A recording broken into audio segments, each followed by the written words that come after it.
Hello everyone.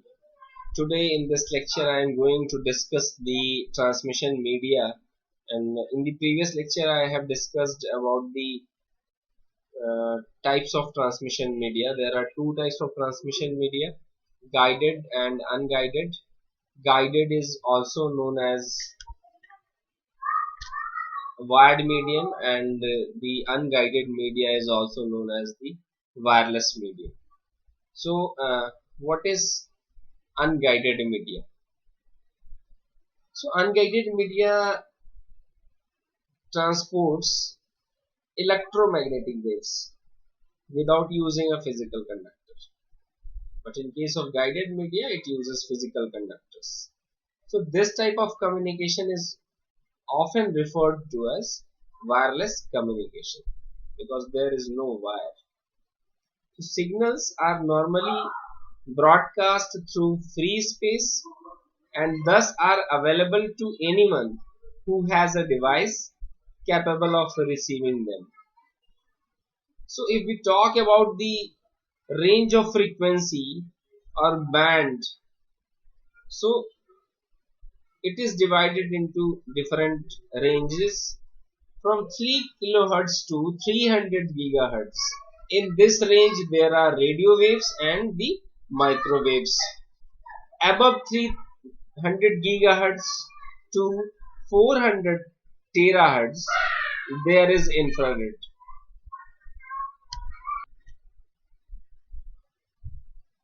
So unguided signals can travel from the source to destination in several ways: ground propagation, sky propagation, and the line of sight propagation. And these propagations are shown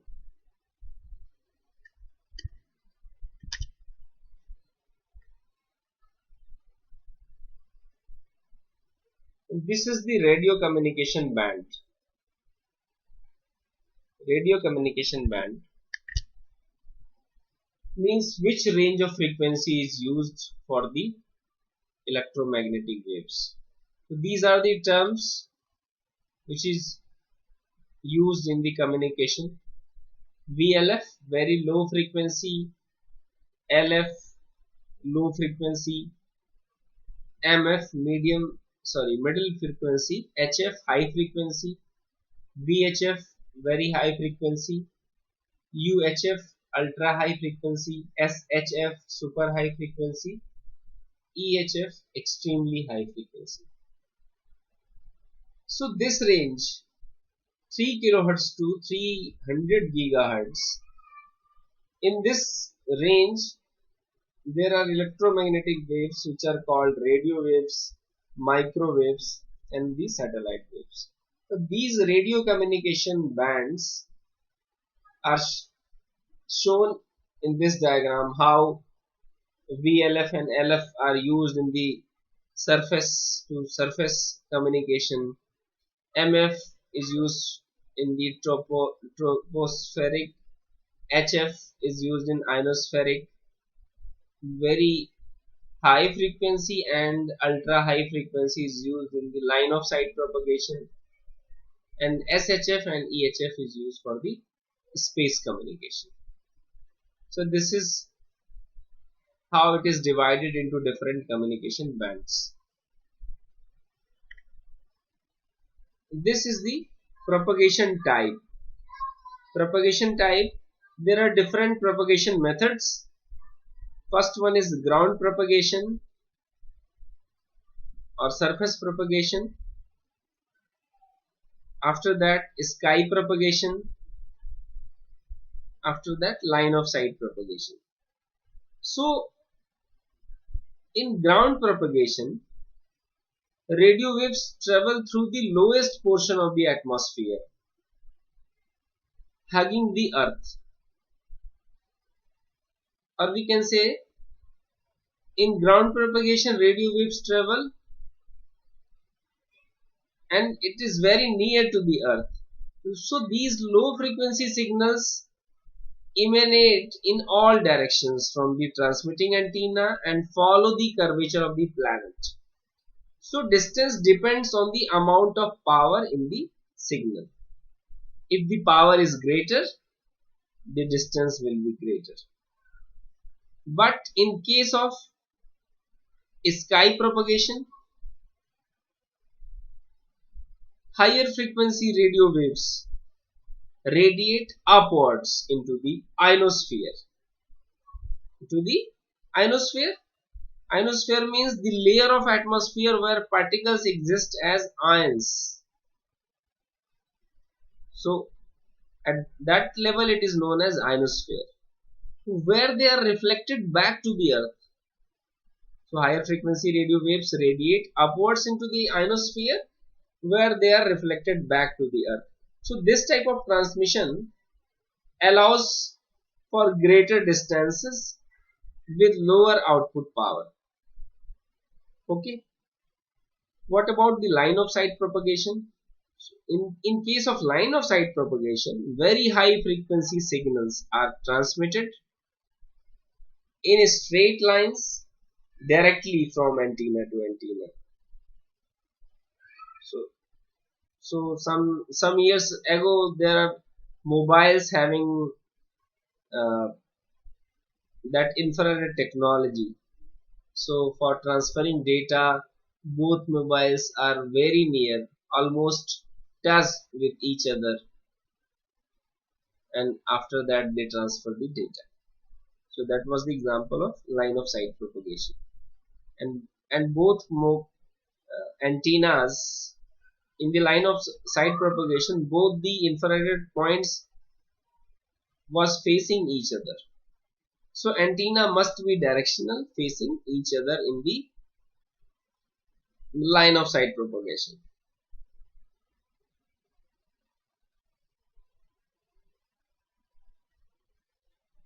Either facing each other and either tall enough or close enough together not to be affected by the curvature of the earth. So line of sight propagation is tricky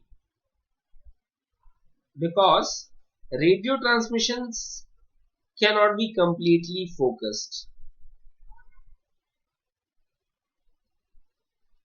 So electromagnetic spectrum defined as radio waves and microwaves is divided into 8 ranges. I have already told you in the previous slide. And these bands are rated from very low frequency to extremely high frequencies. And these frequencies have different ranges, different propagation modes and different applications. So if we talk about the very low frequency VLF, it is used in the long range radio navigation. If we talk about the low frequency band, it is used in the radio beacons and navigational locators. Middle frequency MF is used in the amplitude modulation radio. Super high frequency is used in the satellite communication, and extremely high frequency signals or band is used in the radar and satellite communications. So in this way it is categorized, and this is the very VLF, very low frequency, and the range is 3 kHz to 30 kHz. Where it is used, it is given long range radio navigation with the applications. It is given here. MF, middle frequency, is used in the amplitude modulation radio, and the frequency range is 530 kHz to 1700 kHz. And the below diagram, this is the frequency range of high frequency. It is used in the citizen band radio communication. Very high frequency, and this is used in the FM radio and very high frequency television. UHF, ultra high frequency, is used in the cellular phones, paging and the satellites. Frequency range is given, the channels are given. SHF, super high frequency, is used for the satellite communication, and below extremely high frequency is used for the radar and the satellite. This is the terrestrial microwave. On the earth, how it is arrangement is made, how the arrangement is made using different poles and how they are connected, it is shown. There are different antennas are used in the communication. One antenna is parabolic antenna.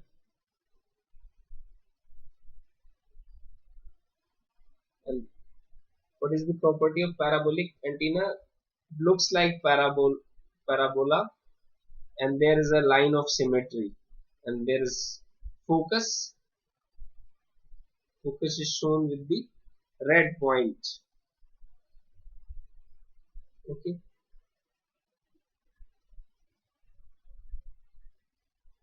Horn antenna. Horn antenna looks like a gigantic scoop. Outgoing transmission are broadcast up a stem and deflected outward in a series of narrow parallel beams by the curved head.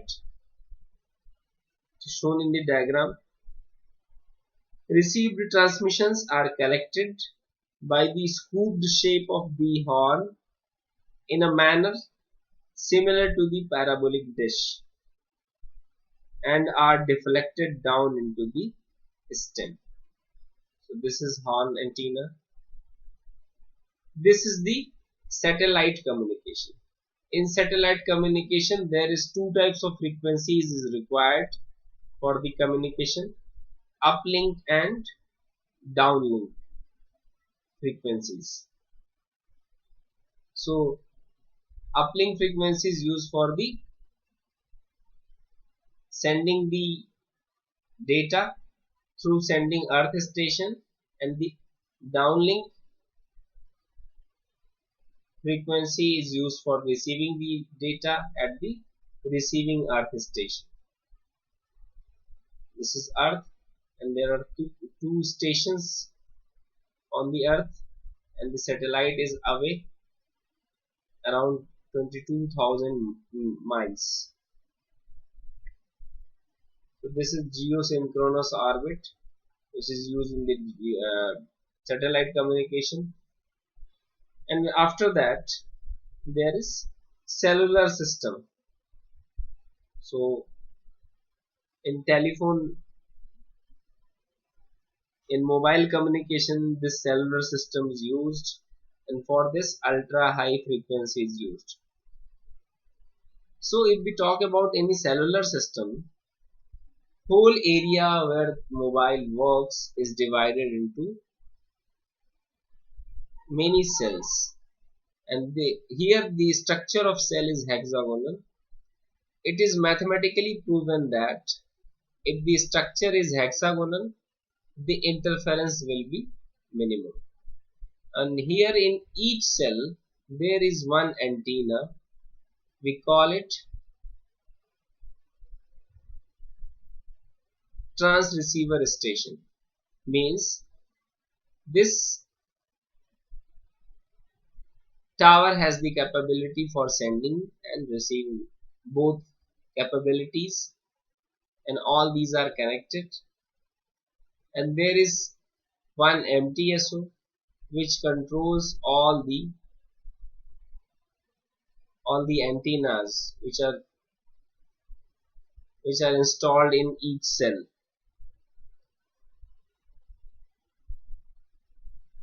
So we call these antennas which are used in this cell is BTS, base transceiver station. So MTSO controls all the BTS. we usually heard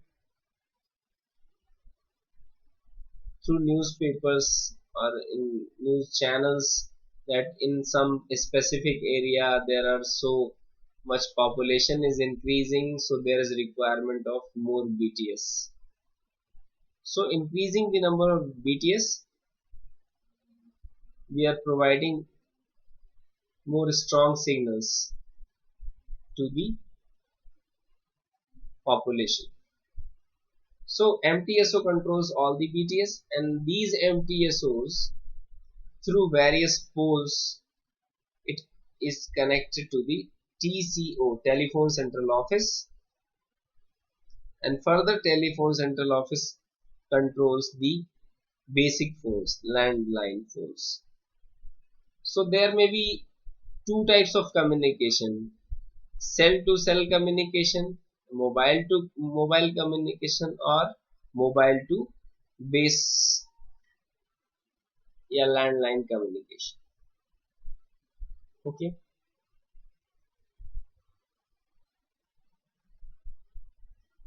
So these are the cellular bands, 416 channels, and the frequency range is 824 megahertz to 849 megahertz, and another is 869 megahertz to 894 megahertz. Okay. So in this lecture, we have compared the radio waves which uses omnidirectional antenna. Omnidirectional antenna means it sends out signals in all the directions. So we can say omnidirectional antenna sends signals in all the directions. And where radio waves used? So omnidirectional characteristics of radio waves make them useful for multicasting. Multicasting means one to many, and broadcast is used for one to all. And after that there is microwave electromagnetic waves. So electromagnetic waves having frequencies between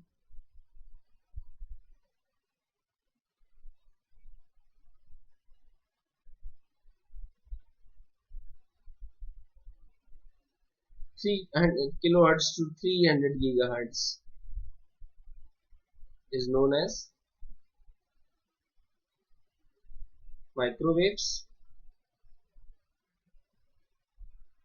Microwaves are unidirectional. When an antenna transmits microwaves, they can be narrowly focused. This means that sending and receiving antenna needs to be aligned.